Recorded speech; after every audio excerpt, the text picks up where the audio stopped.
O abuso infantil hoje não acontece só com meninas.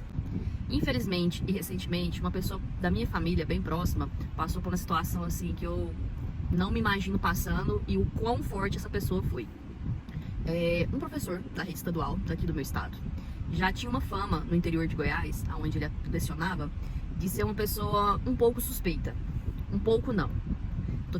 A mãe do adolescente, sempre muito atenta, muito firme com os filhos, viu mensagens no celular do filho, conversas estranhas, envio de vídeos, e captou que algo de errado estava acontecendo. Confrontou a escola sobre o assunto, fez todo o procedimento correto que uma mãe deveria fazer. Denunciou na escola, denunciou na Secretaria de Educação, fez o boletim de ocorrência e também fez a denúncia no Disque 100. Por glória a Deus, as coisas caminharam e o professor ele foi exonerado. A investigação continua correndo e, por enquanto, ainda não houve prisão. Mas o que eu quero trazer aqui é um ponto muito significativo. A gente vê muitas notícias de crianças, meninas, que são mais alvo desse tipo de predadores. E não, meninos também são alvo disso. E o que me espantou nessa situação toda, nesse caso, não foi o fato de ter acontecido da forma que aconteceu, porque a gente sempre está atento a muitas coisas, mas foi o fato da mãe ter sido tão menosprezada em relação à situação, de pessoas chegarem a ela a menosprezando, falando, descredibilizando a situação, como se o professor fosse a pessoa certa, que o cargo que ele tinha naquela situação fosse algo que não poderia ser questionado. E o ponto central aqui é: cada vez mais adultos, homens, que estão se utilizando dos seus cargos, da sua situação social, para poder fazer esse tipo de coisa com crianças. Como eu disse no início, não só meninas, meninos também. Eles utilizam da sua posição social para poder estar entrando na vida dessas crianças. E nós, como pais responsáveis, temos o dever de pegar o celular das crianças, observar o comportamento, analisar conversas. Isso não é invasão de privacidade, isso é proteção real com as nossas crianças. Eu vejo muito aqui nessa rede social e nas outras redes sociais, muitas pessoas falando: mas meu filho tem celular, eu não sei como é que eu faço, ele tem rede social, ele conversa com quem ele quiser, ele participa de jogos online também, ele conversa com estranhos. Vamos colocar uma coisa muito importante na nossa cabeça e sair do senso comum.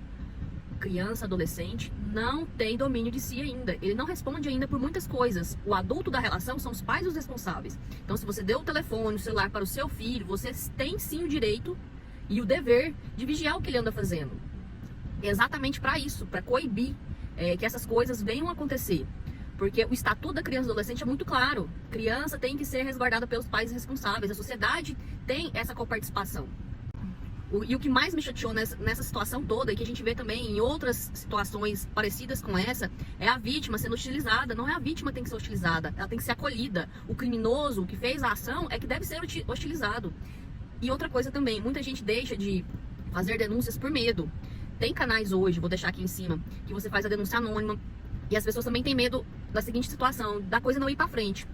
Citando esse caso que eu tô contando pra vocês, pra você ver, foram assim, em menos de um mês do início da denúncia, a pessoa já foi exonerada. Então assim, agora ela vai pensar 1 milhão de vezes antes de fazer qualquer coisa contra qualquer criança, seja menino ou menina, contra qualquer pessoa. Então assim, funciona. E a gente tem que deixar claro pra esse tipo de criminoso que a gente tá atento sim e que há consequências contra essas ações que eles fazem. Porque é crime. É um crime. A gente não pode simplesmente banalizar essa situação. A gente tem que deixar claro que nós estamos de olho, a sociedade quer sim que eles sejam responsabilizados, seja em qualquer esfera, civil, criminal, dentro do próprio trabalho. As pessoas têm que entender que a gente não pode normalizar esse tipo de situação. E se você tá vendo uma situação de que algo de errado está acontecendo, denuncie também. Porque a primeira atitude que a gente vê da criança e do adolescente que há algo de errado é mudança de comportamento. Esse é o primeiro sinal. Se você tá vendo que os responsáveis, ele não tem uma atenção devida, mas se você é professor, se você é da escola, se você é vizinha, um colega, não sei. Se você faz parte do ciclo social daquela criança, se você tá vendo algo diferente, não se omita. Eu já falei em outro vídeo aqui, a omissão também gera responsabilidade. E já dizia o ditado, pra gente criar uma criança no nosso mundo, é preciso de uma tribo inteira. E a sociedade hoje está se encolhendo, vendo as situações erradas e não fazendo nada. Então, existem os canais de denúncia. Disque 100, ele funciona. A gente não pode temer falando: se eu denunciar não vai acontecer nada. Não, vai acontecer sim. Então, não se omita, converse com os filhos, com os responsáveis da situação. Às vezes a criança está se sentindo acuada, não quer te contar. Às vezes você tem uma pessoa próxima que ela é mais aberta, às vezes ela consegue tirar alguma informação ali e você conseguir fazer a denúncia. Não vamos normalizar esse tipo de situação. E se você vê que realmente aconteceu, que tem alguma pessoa próxima que tá passando por isso, não seja um babaca de ir lá culpar a pessoa. A vítima não tem culpa, a família que tá acontecendo essa situação não tem culpa. Você tem que acolher essa pessoa para que ela não tenha medo e de desencorajá-la a fazer a denúncia. Se você não tem nada a acrescentar, fique na sua calado. Se você quer ajudar, acolha a vítima. É isso que você deve fazer.